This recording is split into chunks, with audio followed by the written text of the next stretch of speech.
Desligue o ruído e conecte-se aos factos. Temos 10 estadias num dos hotéis de luxo Alma Lusa na Comporta. 2 adultos, 2 noites. Assine hoje o Observador com até 58% de desconto e habilite-se a ganhar. Tudo em observador.pt. 2 horas.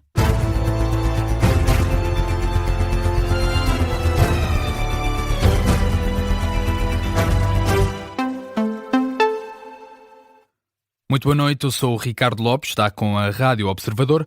Hora de atualizar toda a informação e começamos pela atualidade internacional. Olhamos para o segundo dia da visita oficial de Carlos III aos Estados Unidos. Decorre neste momento na Casa Branca um jantar de Estado oferecido pelo presidente norte-americano para homenagear o casal real. Ao final do dia, o rei discursou no Congresso norte-americano, reiterou a relação de longa data entre Washington e Londres e pediu para que a administração norte-americana continue a apoiar a Ucrânia. Foram os dois temas essenciais em que Carlos III se focou durante esta intervenção, isto numa altura de alguma tensão diplomática entre os Estados Unidos e o Reino Unido. Ora, o monarca tentou suavizar a relação entre os dois países, lembrando que, ao longo da história, encontraram sempre uma forma de se entender.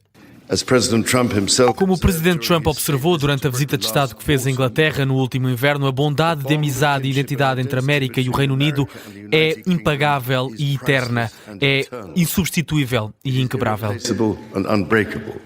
Carlos III aproveitou também o seu tempo no Congresso para falar da Ucrânia. O Conselho de Segurança das Nações Unidas foi unido em frente ao terror. Nós respondíamos sempre às chamadas juntos, como os nossos povos têm feito por mais de um século, lado a lado, através de 2 guerras mundiais, a Guerra Fria, o Afeganistão e momentos que definiram a nossa segurança compartilhada. Hoje, Sr. Presidente, essa mesma resolução é necessária para a defesa da Ucrânia e dos seus povos mais corajosos. O apelo do rei de Inglaterra aos Estados Unidos para que continuem a apoiar a Ucrânia. Neste momento, decorre na Casa Branca um jantar de Estado oferecido pelo presidente Donald Trump para homenagear o casal real. Donald Trump falou sobre o caso Epstein numa entrevista à CBS News, divulgada na íntegra esta noite de terça-feira. O presidente dos Estados Unidos garante que não é nenhum violador nem pedófilo. Trump foi confrontado com o manifesto do atirador Cole Allen, professor que o tentou alvejar no jantar dos correspondentes da Casa Branca e que o acusava de ser pedófilo numa alusão aos ficheiros do caso Epstein. Trump nega todas as acusações e aproveita para criticar mais uma vez os jornalistas.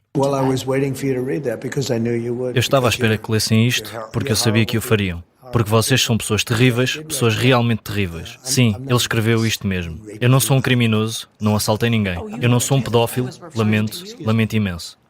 Eu não sou esse tipo de pessoa. Vocês dão ouvidos a essas falsidades de gente perturbada. Fui associado a coisas que não têm nada a ver comigo. Fui totalmente ilibado, completamente exonerado. Os vossos amigos do outro lado da barricada, esses sim, são os que estavam envolvidos com, digamos, o Epstein ou outras coisas do género. Nesta entrevista à CBS, Donald Trump voltou também a reafirmar que o suspeito do ataque é uma pessoa perigosa e perturbada psicologicamente.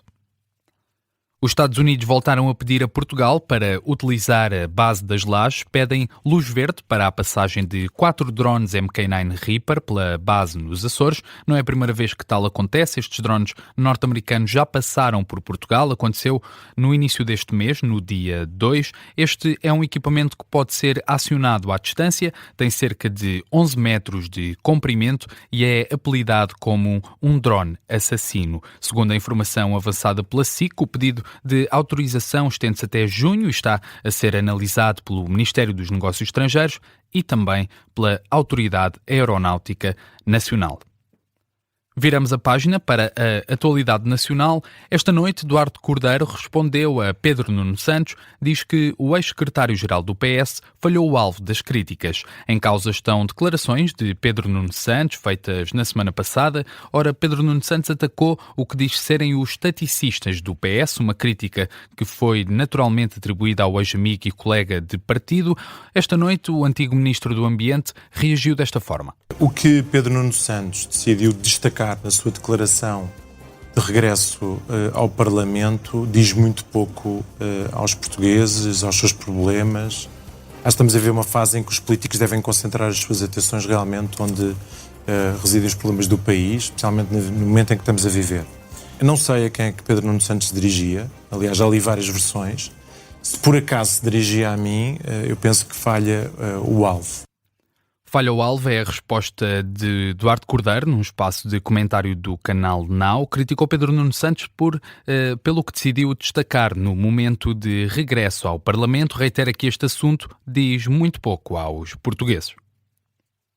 Luís Montenegro estabelece o prazo de 9 anos para cumprir o plano para responder aos danos das tempestades. 22 mil milhões de euros é o valor total do envelope financeiro de apoio. O plano vai ser coordenado pelo Ministro da Economia e da Coesão, juntamente com uma agência especializada. Entre as principais medidas destaca-se, por exemplo, a criação de um fundo de catástrofes naturais e sísmicas, além da intenção de se avançar com seguros obrigatórios nas habitações. Luís Montenegro ressalva que o Estado não pode estar disponível para pagar tudo a todos a toda a hora. Explica por isso que, para quem não conseguir pagar um seguro, vai ser criado um mecanismo de solidariedade. O que o Estado tem de fazer é ter um modelo legal que seja justo e que seja sustentado.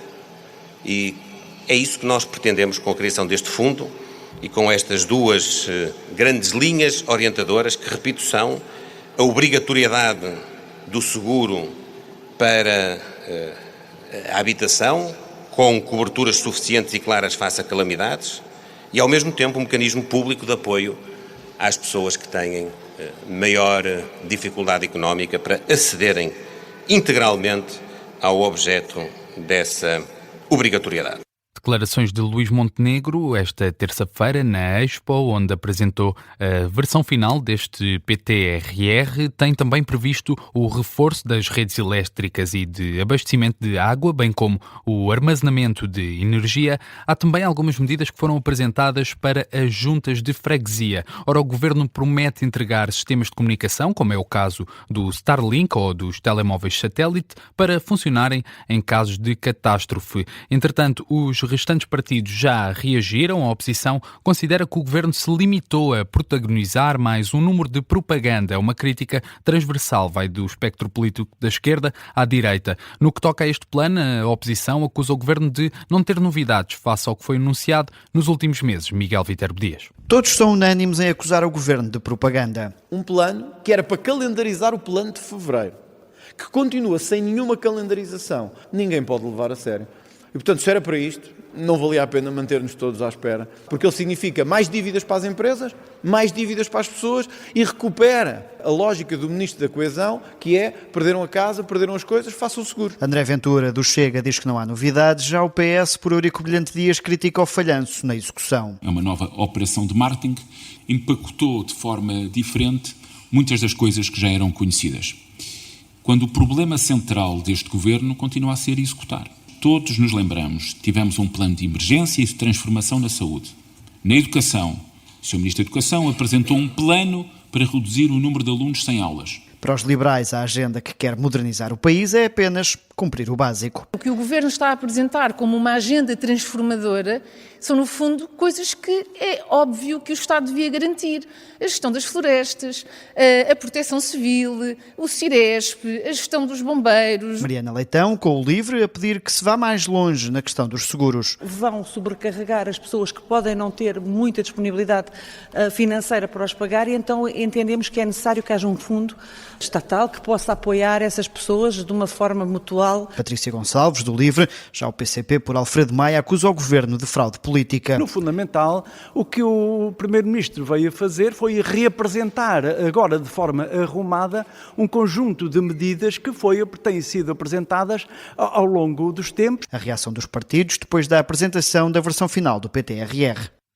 Trabalho de Miguel Vítor Abdias, jornalista da Rádio Observador, aqui com o essencial da reação dos partidos que, maioritariamente, acusam o executivo de Luís Montenegro de ter feito uma operação de propaganda e de marketing.